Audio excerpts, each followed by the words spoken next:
what they can expect. They know what to expect. They see what we do every single day. We gonna show up. We gonna do what we do as a show. That's why we're coming. The question is, what are those schools going to do? Now, I've been to a lot of HBCU schools. Obviously, I'm a graduate, proud graduate of Winston-Salem State University. Make no mistake about it. But I go to these schools, and let me tell you something. As packed as they are around, the fact of the matter is that I don't even know why people in class from 10 to 12 when we there. So I'm looking at the schools right now. What's up? The national television audience is going to be watching. The cameras showing the national audience is going to be there. Showing you and your school is going to be there. What y'all going to do? Norfolk State. What you going to do? Delaware State. What you going to do? Bethune-Cookman. What you going to do? What you going to do?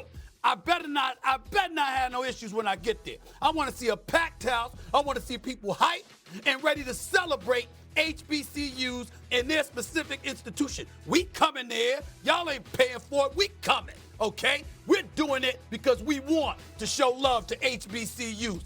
I expect it to be reciprocated, or else I'm going to deal with people. That's all I got to say. Look, no class from 10 to 12. I know that's right. I'm sure everybody will be out there watching you guys. What the hell you going to class for that day? You're missing class all the other damn times. Doesn't even Everybody matter. misses class in college. We all know that. Party the night before, party coming up that evening. Look, I wouldn't know anything about that. I don't know anything about that, Stephen. Yeah, I'm a student athlete. I went to class. I do. I ain't apologizing. Let's go back to the NFL Battle of New York. Jackson Dart continued to impress in his second preseason outing. Dart capped a 71-yard second-half opening drive with a touchdown and scored on a goal line sneak to finish another after completing 13 consecutive passes. In Dart's last two outings, he is 26 for 35, 291 yards, 3 total touchdowns, and 0 picks. Mike T, I want to come to you first. Should Russell be the starter week 1 after hearing all of what Jackson Dart did in the preseason? Amina, absolutely not. This is Jackson Dart's team. First of all, let's start with Russell Wilson, who'll be 37. Take good notes here, Stephen A. He's going to be 37 in November. Last year, he was sacked at a rate 31% above the league average, despite Pittsburgh having an excellent offensive line. So you know that Russell Wilson, who has had a good career, is on the back end. As it relates to Jackson Dart, and Dan and I actually agree on this, he's a great athlete. He rushed over 1,900 yards in college. He is not given the credit for his athleticism. And when you look at the right side of the line, that's going to be an issue. Jackson Dart played with great urgency, accuracy, anticipation. You watch his feet, it's really a flawless performance. When you speak to the Giant organization, as good as he's been on the field, his intangibles about leadership off the field have been better than they expected. Give him the job from day one and don't look back. I feel like Stephen A. is itching to talk about it, but I'll get to you in a second. Dan, I'll let you go. I'm going to wait. I'm going to let Dan. I ain't going to let nobody get in my way. Go ahead, y'all speak. Go ahead. I don't start Jackson Dart right away. I'm trying to go the season and not starting him. This should be Russell's job.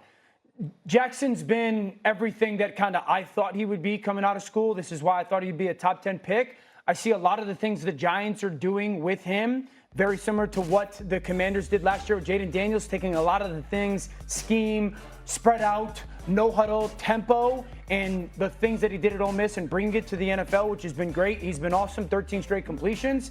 There's so much he still has to learn. And I look at it in the same way that I looked at when Dable had his first year there and they shocked everybody and went to the playoffs. It expedited the expectations, and all of a sudden this complete rebuild was like, okay, we're going to pay all these people. And then there was that step back. Giants, be long-term centric. Be long-term centric. Russell's going to be good enough to keep them in games with that defense. We don't have to rush Jackson Dart on the field. We don't have to expedite his development. I'm not saying at some point, but I just would not get him on the field before maybe the time of the owner coming and say, now it's time of the general manager. You're in a good situation. Don't ruin it. Jackson Dart has played great this preseason, and he's going to start in time. In time. But people aren't talking about how well Russell Wilson has played this preseason. He has looked strong. Yeah. He has looked challenged. He has looked like he's got something to prove himself. He's not the only quarterback who may go to the Hall of Fame one day, who's bounced around, who wants to show that he's got something. Hall of Fame? Russell Wilson, yeah. Could be. Yeah, I don't disagree. Oh. He's a fringe Hall of Fame guy. I agree. Could be. I mean, if we let Matt Stafford, I guess, Could be. Anyway, Russell Wilson's played well enough, and the Giants' plan is to start Russell Wilson. Now, what Jackson Dart has done this summer is every time that Russell Wilson struggles or they lose a game, Jackson Dart's name is going to come up in every conversation because he has looked great this summer, and he is going to start eventually, but it doesn't look like it's going to be at the start of the season. Good. Stephen A., what you got? I was distracted by Mike T's drivel. It made no sense to me. you mean fast, Jackson accurate, Dart, juice, listen, athletic? None of those make sense. No. Well, excuse me. You ain't the only one. Well, you ain't the only one with facts. I got them too. Yeah. I got 3 losses last year. I got that. Kentucky, LSU, Florida. 3 SEC games. Let's not forget that because that's very, very important to mention. I also looked at the 69% completion percentage that he had in throwing for more than 4,000 yards last year, 29 touchdowns. I forgot whether it was about 6 interceptions or so, something like that, right? But also notice in those 3 losses, that 69% completion percentage dipped below 60 in each of those games. I remember that too. How you like those facts? So now we get to the preseason of the National Football League, and we're looking at Russell Wilson, who is a veteran. We're looking at him playing pretty damn well. We saw that deep throw to Bo Collins the other day. The brother looked, that was Dan Orlovsky. I think I saw you talking about that this morning on Get Up, if I remember correctly. Yes, sir. That was more than 60 yards in the air. Yes. That was more than 60 yards in the air. Now, I am not blind to the fact that Russell Wilson was 6-6 in his last 12 games for the Pittsburgh Steelers, just a 500 record. I'm not lost to the fact that over the last 4 years, Russell Wilson is 23-33 as a starter. I get all of that part. So he's on the downside of his career. We respect that. But he's a veteran. He knows how to be steady. You know what I'm saying? He knows how to not beat himself, which the Giants could easily argue have done it time and time again. And then, Mike T, you're not really taking the Giants organization into consideration. You haven't batted 1,000. Matter of fact, your sorry asses haven't batted 500. The reality is that what you don't want to do is take a situation and preempt everything by throwing this dude in the line of fire either before he's ready or before they're ready. You might want to wait a little bit. So Adam Schefter's absolutely right when he points to, yeah, he's going to start. But it doesn't have to be week 1 because you could throw him into the line of fire and it doesn't work out for whatever reason because it's the Giants, okay? Which, by the way, since winning the Super Bowl is arguably the worst franchise in football. I don't know if y'all want to touch that or not, but it's the truth, okay?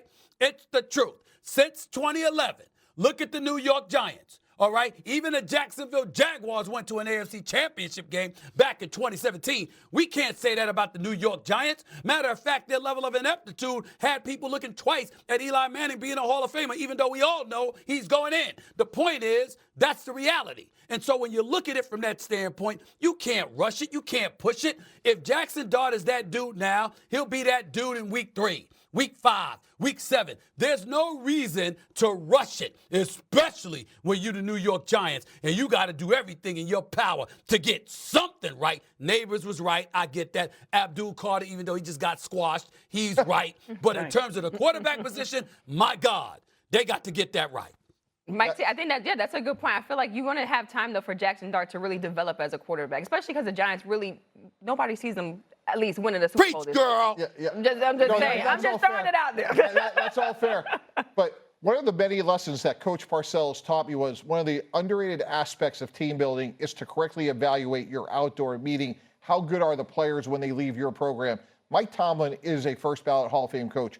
If Mike Tomlin is moving on from Russell Wilson, that tells me something because when you look at their quarterback situation, they're going with a 42-year-old Aaron Rodgers. So to me, if Russell Wilson had more ability or had a couple years left, I think Pittsburgh would have kept him. And by the way, Russell Wilson made that great long throw that you and Adam talked about. He also did have an interception. So all I'm saying is I'd rather go with a young, ascending Jackson Dart who will quickly eclipse Eventually. an aging Russell Wilson. Eventually, like a few weeks later. And by the way, did Bill Parcells teach you how to give a controversial quote? Because that's a class you failed. You don't. Did he tell you how to give a controversial quote? Did he do that? I don't think so. No, he did not. He forgot that. We would never hear Mike T. We would never hear Mike T be asked about a wide receiver, and Mike T says, she's okay. That's exactly what Bill Parcells said about Terry Glenn. She's okay. That would never come out of Mike T's mouth. This is simple. The best thing for the New York Giants long term is for Jackson Dart to be a great quarterback. The best way for Jackson Dart to become a great NFL quarterback is with Brian Daboll as his coach. The best way for Brian Daboll to remain coach of the New York Giants is to compete. I agree. And the best way to do that is with Russell Wilson as the starting quarterback to start the season. Yeah. Simple. Yeah, I think that just makes sense. Dan, You want Dan, at least for Dan, long term. the Go only ahead, Stephen A. The only thing you did wrong, Dan, was not go through your head like that when you said. Well, wait a minute. done I've that. never seen Dan do that. He did it at the beginning of the show, Amina. He just makes it up. I've did it at the never beginning of the seen show. you do that. Thank you, Amanda. I'll do it again. Yeah. Wow. Okay. All right. Well, Shefty, thanks for hanging out with us this morning. I appreciate it. Thank you. Adam, you and I can't do that. Appreciate you, Shefty. Thank you, man. Happy Thank you, birthday, Shefty. buddy. All right. Are we Happy in the birthday.